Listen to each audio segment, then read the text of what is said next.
All right, Chelsea fans, welcome back to another episode. That's right, of the London is Blue podcast. Hopefully your favorite Chelsea podcast out there and a part of the Men in Blazers Media Network. We are going to jump right into this one because we are recording off the back of a historic win at the Emirates for the Chelsea women's team. Bom Pastor remains perfect in her start as the Chelsea women's team manager.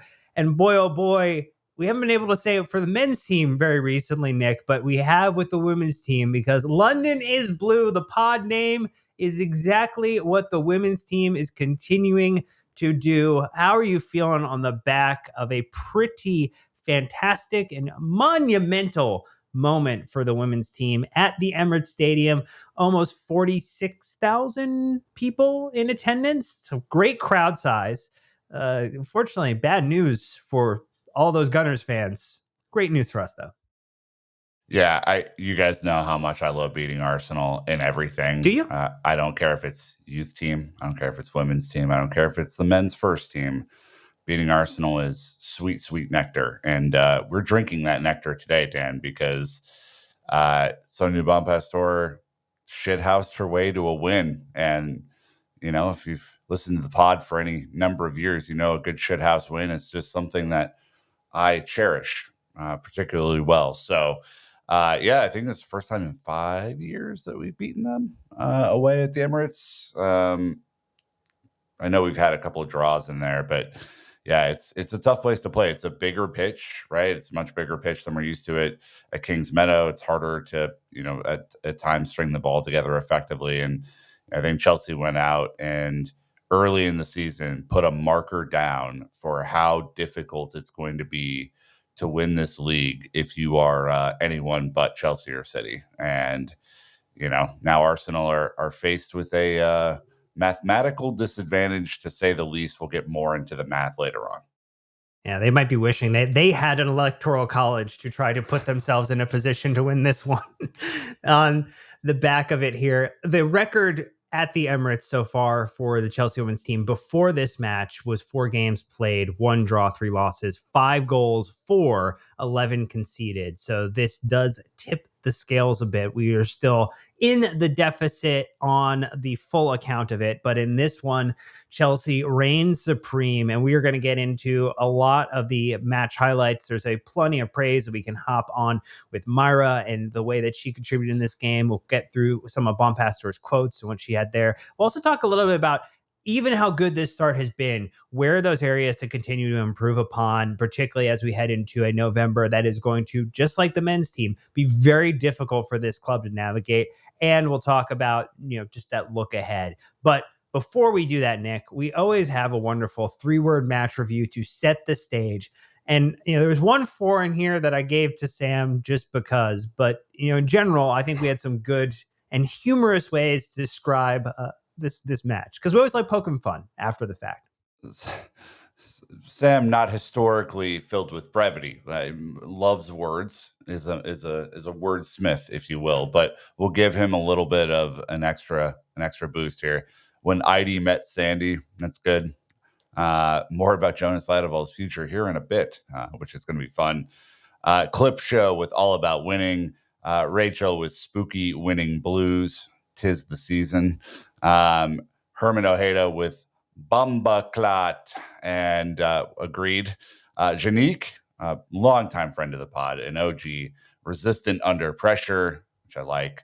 Childish Gambino with Their Lame Ass Jonas, with the first song on the London is Blue album from Weezer, the Blue album. So lots of good stuff in here. And we're also going to give Childish Gambino a foreword with the hyphenated lame ass there. But you know what? The vibes are immaculate today, Dan. And so maybe it's a 3.5-word match review. That's all.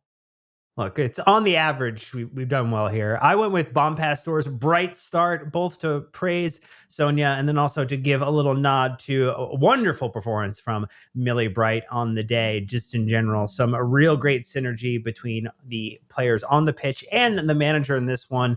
I know that you also had a little bit of a praiseworthy one as well here, Nick. When you beat Arsenal, London forever blue. Uh, I was just imagining as I was writing this, Ollie Glanville walking out of the Emirates back home to his home in North London, and thinking about the joy etched on his face, Dan, because that young man deserves it, and so do the incredible away support. More from Sonia on them in a bit, but they really did pack out the away end and were very loud the entire match. Yeah, and you could hear them on the broadcast feed, and I know those who were local had a different broadcast feed than we did. We Mhm. had a benefit of a much more Chelsea friendly broadcast feed in that regard, so we appreciate it. But look, it was, to recap, Chelsea versus Arsenal at the Emirates Stadium in the Women's League, and Chelsea won 2-1. It started very early in the fourth minute with a beauty of a goal from Mayra Ramirez. You had Sandy Baltimore in the 16th minute off the back of a Lauren James wonder cross to get Mhm. her set up. And then the last goal actually came in the end of the first half with Ford just absolutely dancing past Bronze and a bunch of other Chelsea defenders who were very much rooted into the ground. Very good goal. Excellently worked individual goal. I have to tip the hat a little bit there for that one. But that was it. The scoring was done after the 43rd minute in the first half, and that set the stage for the result that we saw there. I want to quickly shout out the Sellies today. The Sellies were excellent. Top tier. But this photo of Myra and Shukanuskin is absolutely incredible. We've retweeted it on our Twitter if you want to go over there. It is absolutely fantastic, and more Sellies to come. Let's start really getting creative with these. Let's start making Chelsea the Selly Queens, because I do think Aren't they always? there's a lot to like here, Dan. There's a lot to like today. I think Baltimore and LJ had a good Selly as well for their combined goals. So yeah, lots to like. I think let's just push the envelope a little bit here. And then if we start to look at the lineup for those who maybe didn't watch, do you want to run us through who was on the pitch, and then the fact that we did get a chance to take advantage of all those substitute spots, which we do like to see. It was an interesting lineup. I think there was a lot of like unease about where we were going to start this one today. Hannah Hampton resuming her number one spot in goal. Sandy Baltimore playing left back, like officially now, which is or wing back, whatever we want to call it. There's some adventure with Sandy's play, which I like today. Millie Bright, Kanisha Buchanan, and Lucy Bronze make up the rest of the back four. Shuka Nuskin and Vika Kaptein in midfield. LJ playing the LJ role, which is basically wherever she ends up, that's where she is. And then JRK, Mayra Ramirez, and Guro Wrighton up top. Use substitutes. Maybe too late for my taste in this one, but still, Erin Cuthbert, Kat Macario, Ashley Lawrence, Natalie Bjorn, and Aggie Beaver Jones. Unused subs: Musovic, Paraset, Micah Hamano, and Oriane Jean Francois. So lots to like here. And for Buchanan, Dan, a milestone appearance. This is her 50th Chelsea appearance. They don't play as much on the women's side as you would get in a typical men's Sure. season, but this is still a massive moment for her. And she marked it by playing an incredibly good game. Yeah. So super important. Yeah, I think that she has received a lot of criticism in her time at Chelsea in terms of where her defending has been. So this was a nice thing for us to see. And if we kind of take a look at the total stats on the day, so Chelsea had 45% of the possession on it. We managed 3 big chances off of 11 total shots to the 4 big chances and 20 shots that Arsenal had.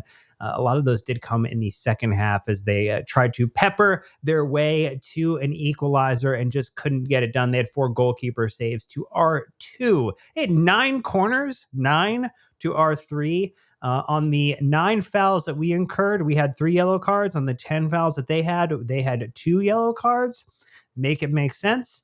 And, I think on the pigeon ratings, on the pigeon player ratings, 10s across the board, Nick. And maybe for those who didn't watch the game, run it back for us. Why am I talking about my city's official bird? Look, I'll talk about a pigeon as much as you want, but look, the pigeons came to play. Look, good friend of the pod, Jesse Parker Humphreys, with Arsenal so dead, pigeons have moved in. Being quote tweeted then by they've finally bought some pacey wingers, which I thought was good. And then someone made a lineup card for Arsenal with the pigeons all having SofaScore 10s on them, which is great. For whatever reason, there was this like tiny flock of, it looks like 6 pigeons that was just camped out eating seed or grass or something, whatever was on the pitch. And the ball for like a big part of the first half would they would kind of follow the ball and like drift with the ball. And I don't know why that was. It was kind of odd, but the pigeons, Dan, New York City's finest, making the trip across just to go hang out at the Emirates, and I don't know. It was good. I enjoyed the pigeon comedy that happened today. Never a dull moment in these matches between these two sides, and always something to lighten the mood. If we go to one random stat, though, from Asif saying, after draws against Manchester City and Everton at the Emirates Stadium, Arsenal have failed to win any of their 3 successive games at home in the Barclays WSL for the first time in 10 years. Now, they don't play at the Emirates Stadium all the time, just like to kind of keep in mind, too. So, like, that is, maybe they are this year. I think they are playing every home game there this year. Yeah, but I think like the look back over 10 years might be a little unkind from a set perspective. But look, it's ribbing Arsenal, so we'll take it. Yeah, I mean, look, they have not started the season well. They got absolutely crushed midweek against Bayern. Chelsea come in, kind of shithouse their way to a goal or 2 goals here. So, yeah, it's not been the happy hunting ground that they are used to say the least. Well, we're going to get into what Sonia Bom Pastor had to say, some of the fun little moments of the match and detailed breakdown, but we're going to get our first ad break out of the way, so stay tuned. We'll be right back. Okay, Nick, I mean, Sonia was having fun today at full time. She was enjoying the goals that the Chelsea team were putting together. She was loving some of the tackles, too. A couple of the tackles that happened right in front of her, like the way that she was like, as you would say, ginning up her players, the kind of clapping, the direct, engagement that she was having with the players, all lovely, lovely things to see. She did have a couple of comments too, just post-match in terms of how she felt about the total match. So why don't you run us through a couple of those? Yeah, I think, this was obviously, if you watch this within the context, this was not like a phenomenal Chelsea performance. When I say that we should house a result, I think, as Dan read off the stats previously and all this sort of stuff, like it was a good result. It wasn't a great performance, right? And I think that's kind of where she landed when she spoke about the late onslaught from Arsenal, which honestly could have been the entire second half. To be candid, she said it's not a concern, but there's always room for improvement, and I clearly see where we need to improve as a team. We need to be more consistent. You have to give some credit to Arsenal. We need to reflect on ourselves. She also said that Mayra Ramirez got a knock on her ankle in the second half, saying, I think she'll be fine, but we'll see today and tomorrow how she feels. But I do want to call out her specific quote on the fans, because I do think that this is like a look into her compared to where Emma was previously. She says, sometimes it's difficult for me to express my emotions, but I'm really proud of the away fans. When you play a game away and you can feel your fans, it's so powerful. I'm so proud and happy for them. When you have the power to give them happiness, it's so incredible. And this is, I think whereas Emma in these post-match moments would have been a little bit more, let's say, cheeky, Dan, a little bit more straight up and down. I do think that that's a really nice sentiment, not only to pay off the incredible away support, and they were very loud. You could definitely hear them through the feed on ESPN in the States.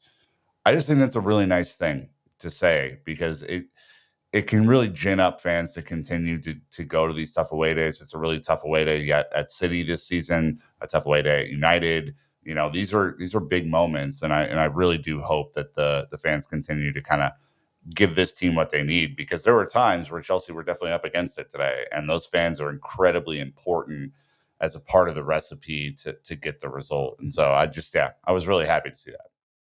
Well, and, also celebrating the fact, too, that Sonia Bom Pastor, alongside Enzo Maresca, dual managers of the month for Chelsea at the moment in their respective leagues. And, I think just, there were questions about Sonia Bom Pastor coming into Chelsea, particularly on the back of Emma Hayes's long tenure and incredible performance, where she had taken the club to the successive trophy seasons in winning the league, only falling short in European competition across, like, if you were going to say there's only one blemish on Emma Hayes' career, it's not winning the Champions League with the Chelsea team. This is a great start. This is worthy of the praise from players. It's worthy of the praise from supporters, and it came to the recognition of the league as well. So great to see this effort by her being rewarded.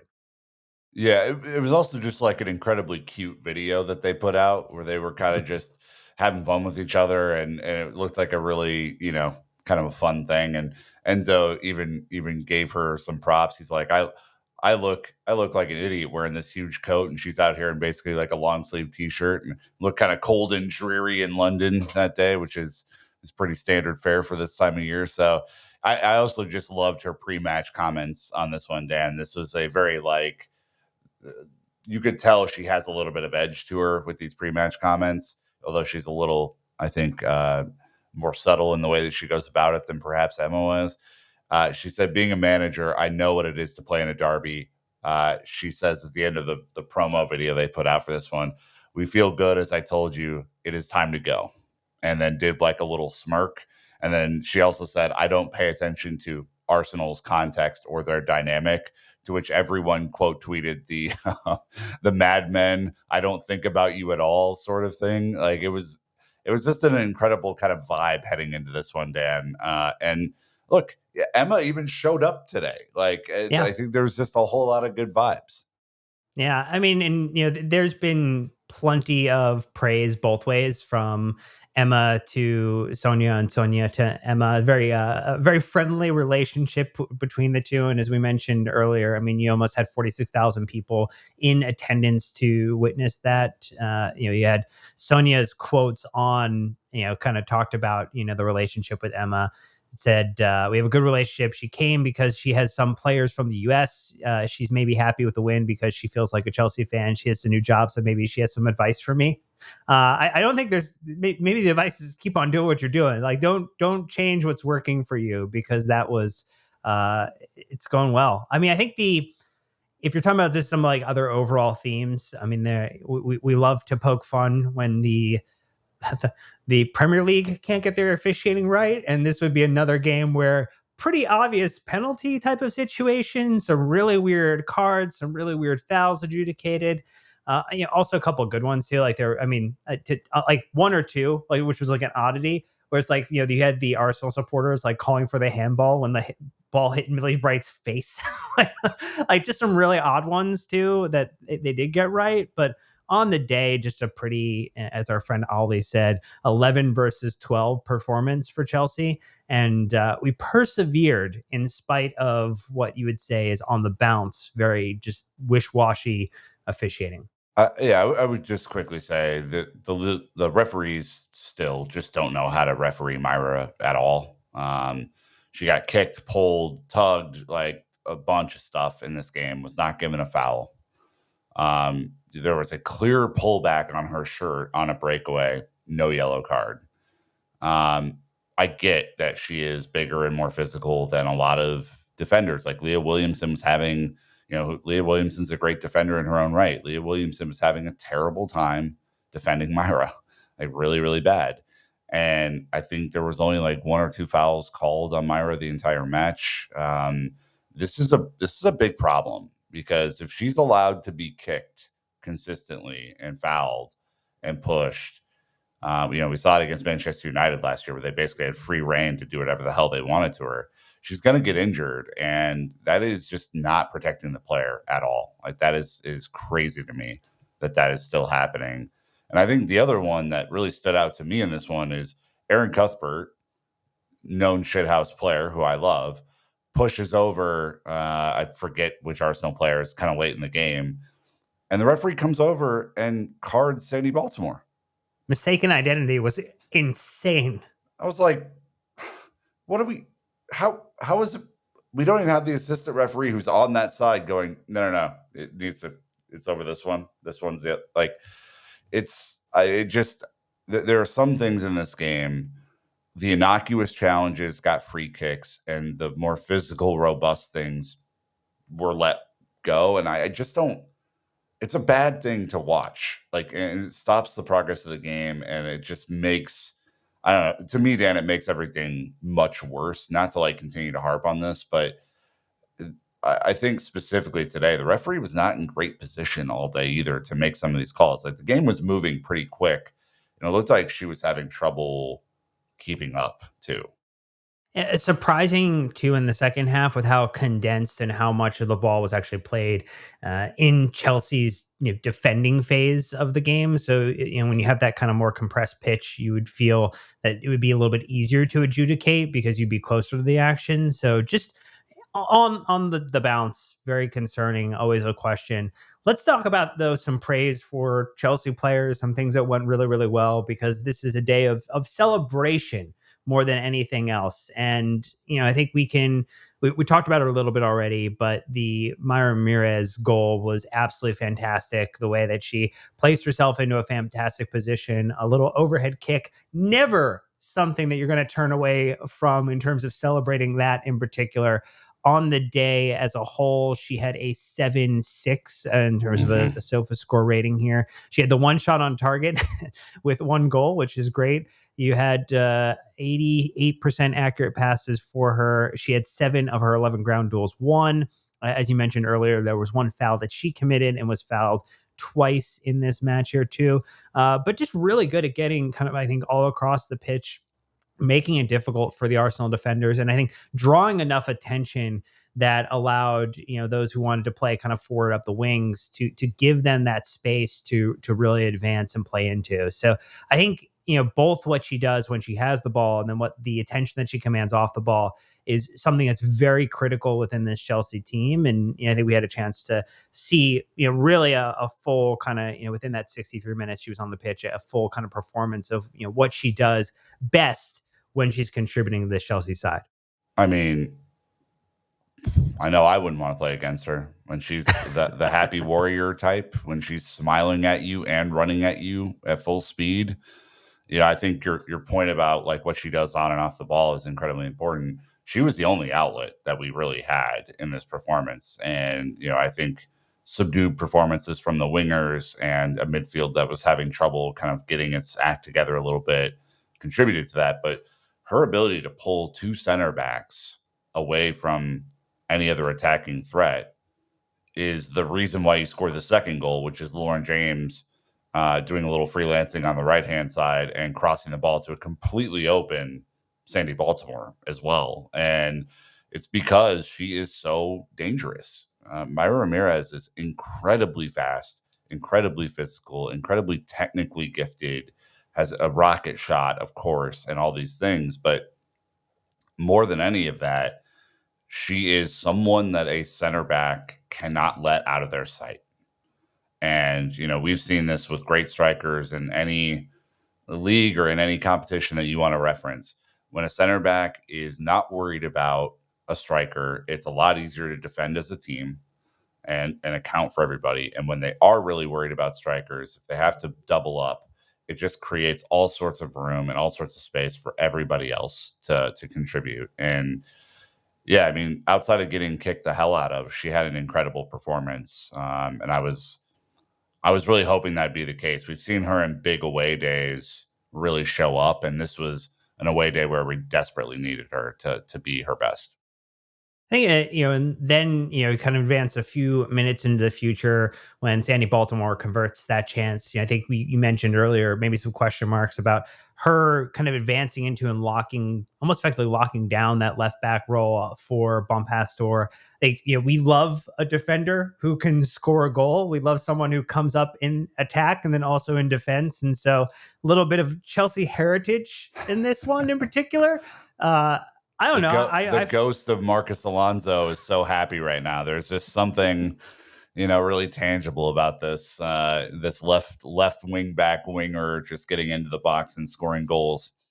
We love to see it. We love to see it. But yeah, what did you make of her kind of performance and how she's really sitting in and settling into this team, kind of coming into Chelsea over the summer. This feels like a really strong addition. It has had an opportunity to play against some strong opposition and really kind of show off why Bom Pastor will likely rely upon her for large parts of the season here within that defense.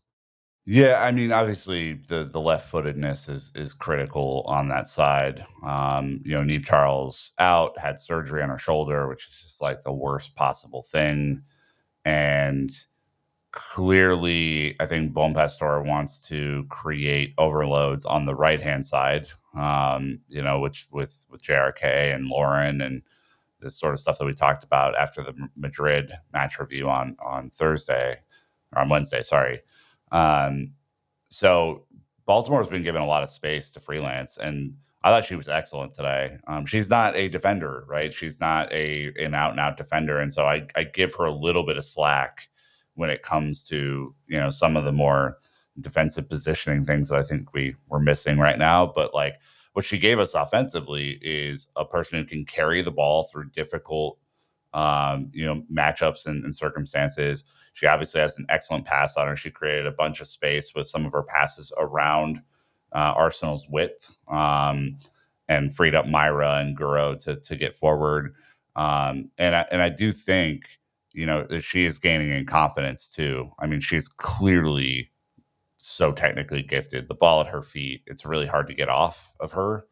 And so this is a player who I think continues to grow and was definitely in the right position when it counted.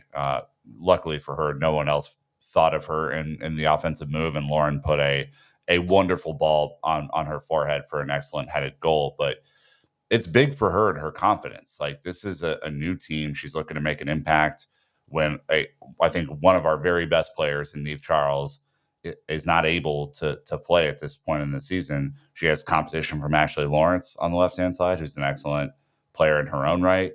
So this has to feel really, really good for Sandy Baltimore. And I'm really hopeful that she can take these like big moments, tonight, Real Madrid, and just start to put together more consistent looks and feels for the left wing. I think her and Guro need to work on syncing up a little bit better if I were to offer, one little criticism of the play today. But I think for her job and what she was asked to do in difficult circumstances, thumbs up. Yeah, and then flip side of the defense, I think there were a lot more head scratching moments. We see Lucy Bronze, who we were told or we were projected on her signing that we might see her more in midfield. That was going to be something that she wanted to come to Chelsea for and play in that capacity versus playing in defense. And she ends up playing in the right back role, ends up getting passed by a fair bit, as you mentioned. She's trying to play midfield, Dan. That's the problem. There you go. Not so much on the right back. Look, she's not going to let her position define where she is on the pitch, Nick. I mean, it's a bold move, Cotton. We're going to see if it works out for us. But as you mentioned, good friend of the pod, Jesse, was talking about the fact that it kind of feels unjustifiable when you have Lawrence and Paraset on the bench that Arsenal's attack, for even though that their league position and kind of their performances can be very devastating and they have taken us to the sword before, you might want to have a little bit more defensively minded individual there, or at least structurally defensively minded individual in terms of what you're doing to try to lock down that right hand side, because Lucy Bronze did not have a good game. Like, I think that would just be a very fair thing to say. There will be games where I think she has an opportunity to play in that right back position and will be comfortable and fine. This was not a game, though, with Fjord being there that allowed her to show off in any way, shape, or form. No, I mean, the problem with Lucy is her speed is just not there, and so recovery is really difficult once she gets bypassed. Obviously, the goal that's scored by Galen Ford is just too easy, frankly. And she was even in the right position for that and just got danced around. She's frequently been out of position. I think like what the fullbacks are doing right now is putting an extraordinary strain on Millie and her center back partner, whether that's Bjorn or in today's case, Buchanan. to make up a ton of ground, and it just splits our center backs in different directions, which leaves, if Arsenal ever had a third runner through the middle, they would have had plenty of room today to operate, because it was just kind of a disaster in that regard. And it also forces your wingers to want to track back a little bit more to protect Bronze in this case. And so I do think there has to be a rethink, not just because Bronze had a bad game, but I think there has to be a rethink with the way the defense is configured, especially when you play against Manchester City or a team of that quality. Like, you're going to get absolutely caught out and destroyed if that's going to be your game plan. So I definitely think Bom Pastor needs to reevaluate. I thought Parasite and Lawrence would start on either fullback flank today, and it didn't happen. We obviously looked a lot better when Lawrence came on, because it freed Sandy to get further forward, and it's a little bit more defensively stable than what we were offering previously. But yeah, I mean, Bronze has to also know better on some of these decisions that she's taking, where she's making these huge tackle attempts or attempting to get forward, and the ball's taken off of her, and then it's just so easy to play in behind. So both the player and the manager have some work to do on this one. Well, we're going to talk a little bit more about what then transpired in the second half and how Chelsea played prevent in terms of making sure that they could get it done. But we'll get our last half break out of the way, and then all about the second half. So stay tuned. We'll be right back. Nick, it came into the second half, and if you were expecting any more goals in this one, you did not get your wish granted, which for Chelsea fans, very, very good. For Arsenal supporters, not as happy with the end outcome of that. But this, to me, had the little bit of a feel of like a Mourinho in a big game where, like, hey, don't do anything to screw up the fact that we're ahead and we're winning, and that we're going to take this to the end. And very much saying, look, you can go forward, you can try to take a shot, but please, please, oh please, do not disrupt the defense. Make it absolutely grueling for the other team to try to get anything out of this. Don't give them good shots. Don't give them good opportunities. And Chelsea were able to walk that strategy, even though it didn't maybe feel necessarily comfortable at times, to the end result. Yeah, I mean, that was kind of a disappointing part for me of the performance today, even though the result was great, is that Chelsea did not come out in the second half with, I think, some of that trademark adjustment that we've seen in the past. Like, it looked very much, basically after like the 35th minute, that Arsenal were on top and kind of dominated the ball. And, Chelsea just didn't look like they were that bothered by that, which is, fine, fair enough. Arsenal playing at home is always difficult. But I do think there were quite a few grumbles from folks that we follow, and I think who are at the game, that we tried to pack it in a little bit too soon. Now it worked out, but I think in future matches, especially in the Champions League and some of the upper level competition in the league, you're asking for an equalizer in that case. And for me anyway, it didn't feel as comfortable as I thought it was going to be. You go up 2-0 in the first half, and we've seen Chelsea put 3, 4, 5 on the board in that case. You're just playing with the hot streak that they're on. This felt a little bit more like we were being brought back down to earth slightly. And I just hope that Sonia has different approaches for these games, right? Today worked out. And again, hats off to the team for gutting it out, because it's a huge result at this point in the season. We'll talk about the table in a bit as to why that is.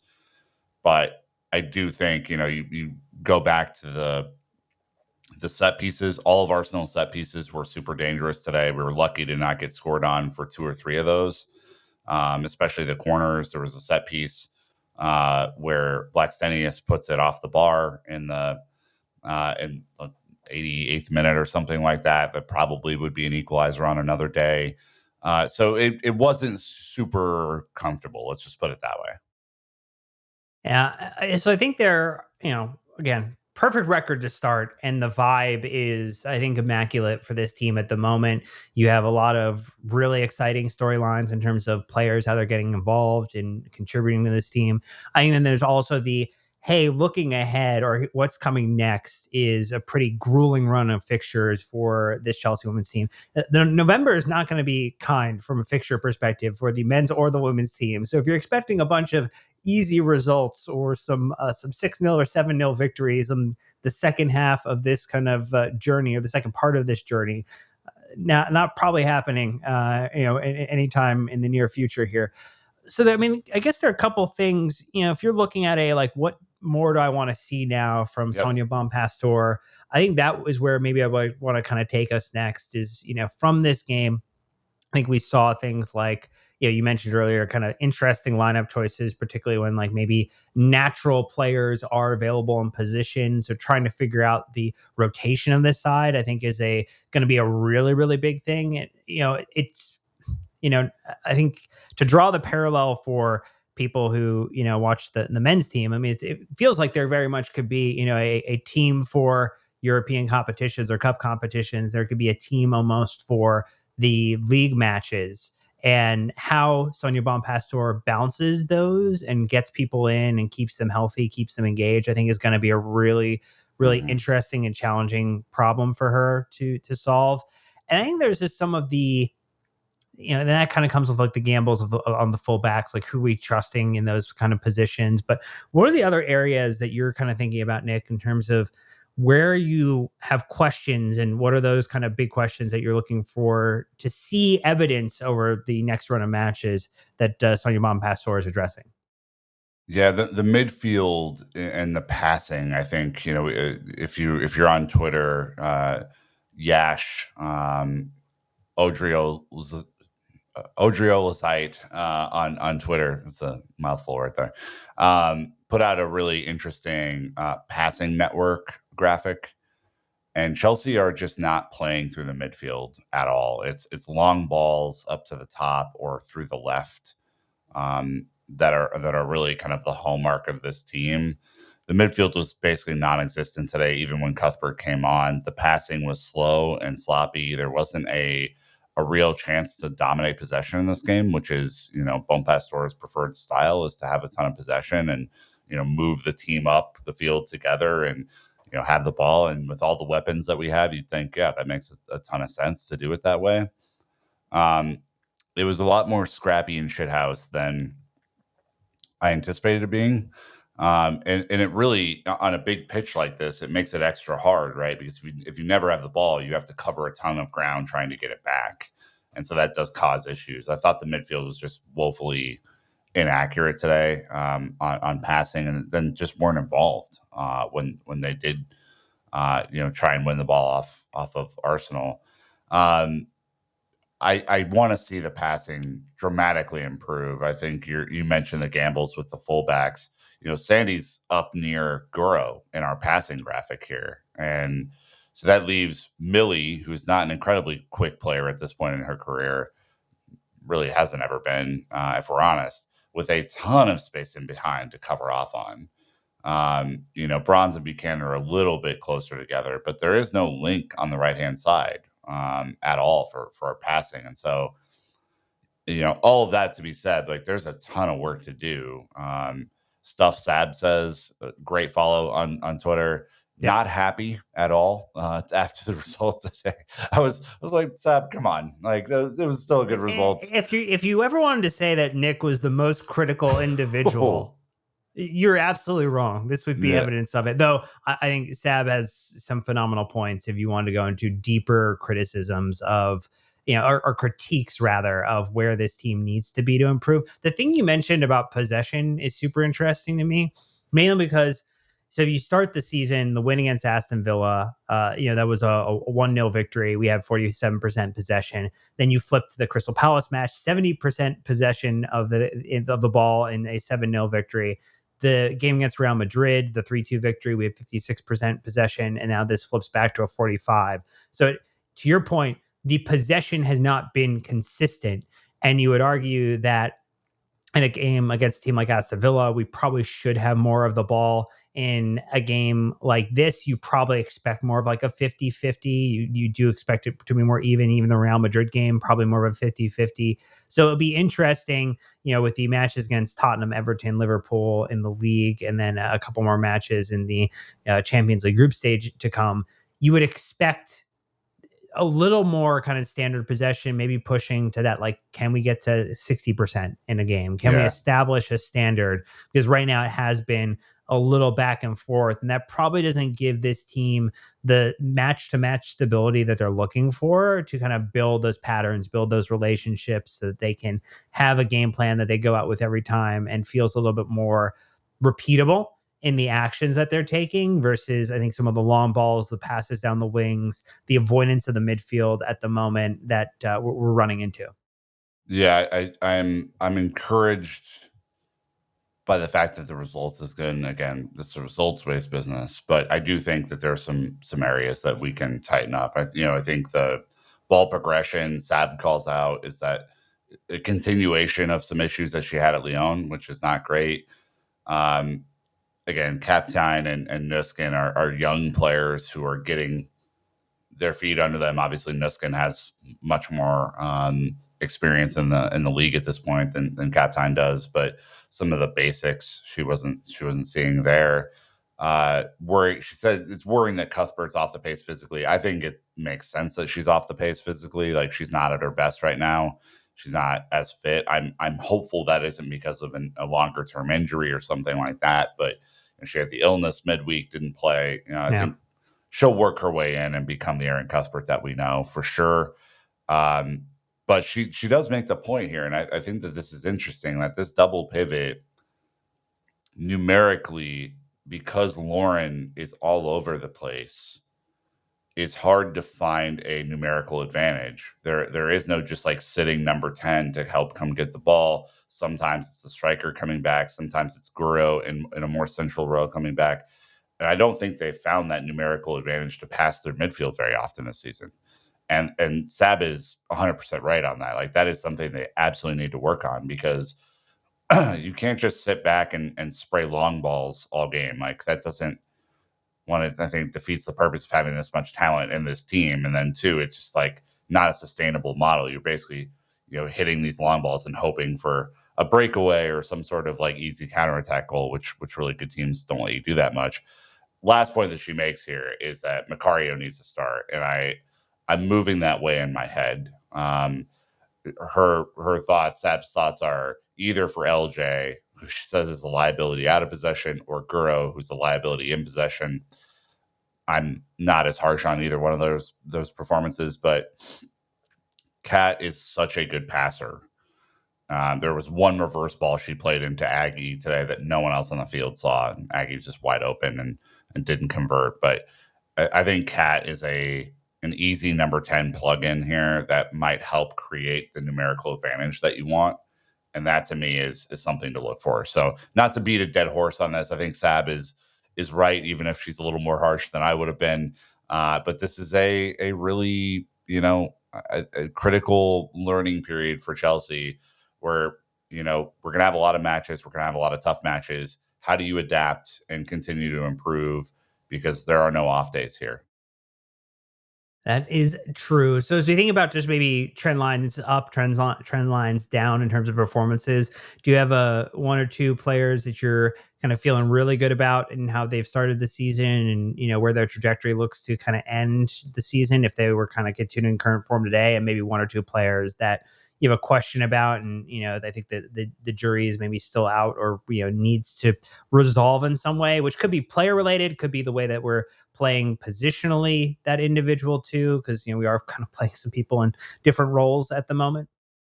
Yeah, we already talked about Myra and Sandy, so I'll leave those. They're trending up, and that was good. They had a good performance on the day.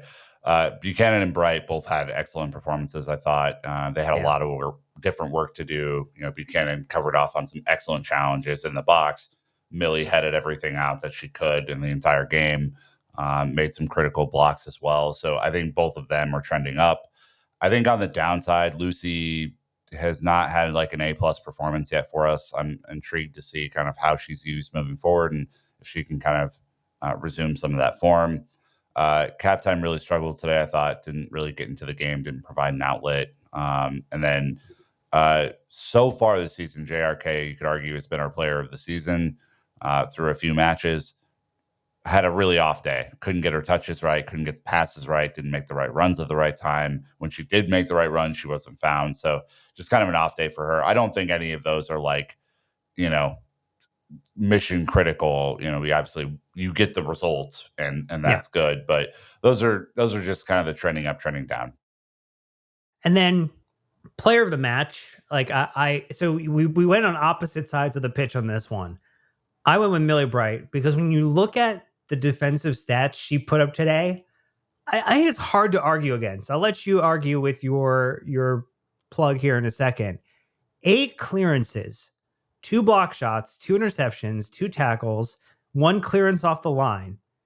I mean, as good as scoring a goal in the defensive phase of this game, left to really cover a ton of ground with the fact that Sandy was playing as high as she did in this match. Like, just in general, kind of an all-time type of like strong performance from Millie Bright on the day. Like, I know you're going to make a case for someone else, but like, it has to be your second choice if you didn't pick another player for your player of the match.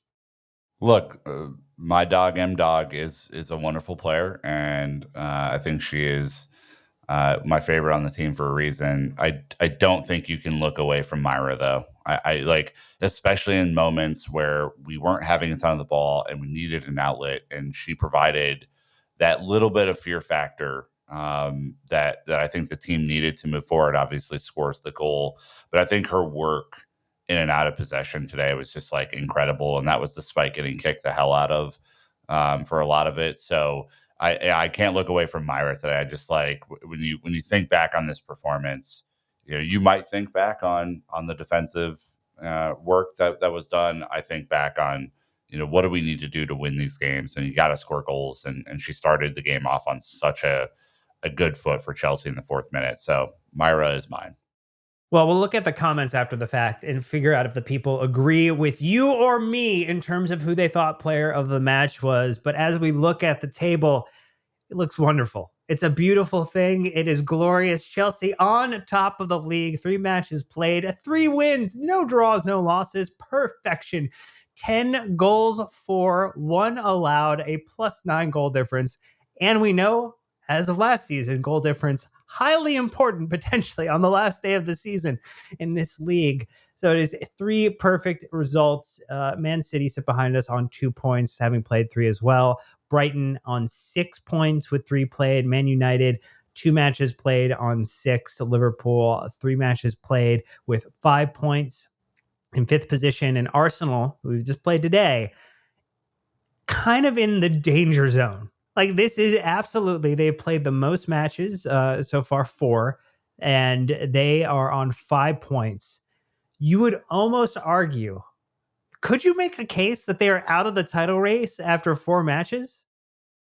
I wouldn't say that because come on, go there with me. Go there with me. When I've been boastful in the past, it has come back to bite me. But I will say this: no, not me. I will say this: mathematically, the probability is lower for them. Like they are going to have to do something really special, and that means basically taking the rest of the points off of City and Chelsea, and hoping that City and Chelsea stumble somewhere along the way.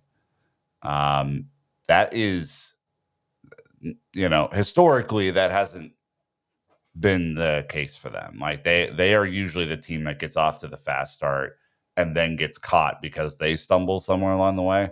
If they stumble this early, it's going to put a huge amount of pressure on them to basically win out, which is not really where you want to be. Notably too, they have a 0 goal differential because they've drawn and lost. So you look at this from an Arsenal perspective, all the way down in 6th. Chelsea win our game in hand. Goal diff goes up obviously, but we'll be on 12 points after 4 games, 7 points ahead of them. That's tough. And a lot of people are calling for Jonas Idevall's head. Becky Taylor Gill with a very interacted with tweet. The worst possible result for Arsenal, who lose, but not quite embarrassingly or convincingly enough to fire Jonas. And then Harry Edwards, great friend of the pod, and that was Sonia's true game plan. Win, but keep him around to do Eric Ten Hag-esque things. And really, pleased about that. Pep did it last year in the FA Cup. Now, we're at a point where Sonia is just allowing Jonas to kind of stew, and there we go, Dan. That's kind of where we are. But yeah, it's mathematically gonna be difficult, and something to call out for the table too. Brighton and Hove Albion, one Frank Kirby on that team, consistent goal scorer, legend, if you will. They are going to be tougher this year than they have been in the past, I think. Liverpool consistently tough for us for reasons past the understanding. So this is not over, like by any means. Way too early in the season. We've only played 3 games, but the math in this league is the math in this league. It is very, very hard to come back.